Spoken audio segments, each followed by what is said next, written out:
বিদায়ী মার্কিন president Joe বাইডেনের সঙ্গে শনিবার ১৬ নভেম্বর বৈঠক করেছেন চীনের প্রেসিডেন্ট শি জিনপিং। বৈঠকে শি জানান, যুক্তরাষ্ট্রের নবনির্বাচিত প্রেসিডেন্ট ডোনাল্ড ট্রাম্পের প্রশাসনের সঙ্গে কাজ করতে আগ্রহী তিনি। রয়টার্সের এক প্রতিবেদনে এ তথ্য জানা গেছে। পেরুর রাজধানী লিমায় এশিয়া প্রশান্ত মহাসাগরীয় অর্থনৈতিক সহযোগিতা সংস্থা এপেক সম্মেলনের ফাঁকে গতকাল বাইডেনের সঙ্গে শির বৈঠক হয়েছে।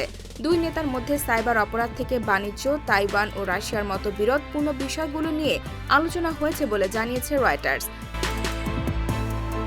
প্রতিবেদনে বলা হয়, লিমার যে হোটেলে শি অবস্থান করছেন সেখানেই তাদের মধ্যে 2 ঘণ্টা ব্যাপী বৈঠক হয়েছে।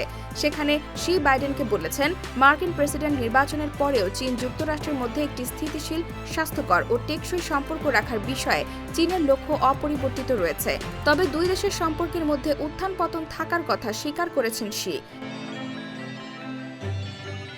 সেই সঙ্গে তিনি অঙ্গীকার করেছেন, চীন যুক্তরাষ্ট্রের নতুন প্রশাসনের সঙ্গে যোগাযোগ বজায় রাখতে, সহযোগিতা বাড়াতে এবং পার্থক্য সামলে চলার বিষয়ে কাজ করতে প্রস্তুত।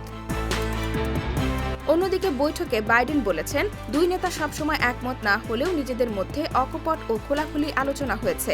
আগামী বছরের 20 জানুয়ারি মার্কিন প্রেসিডেন্ট হিসেবে শপথ গ্রহণ করবেন ট্রাম্প। তার আগে বাইডেনের সঙ্গে শির এমন বৈঠক হলো।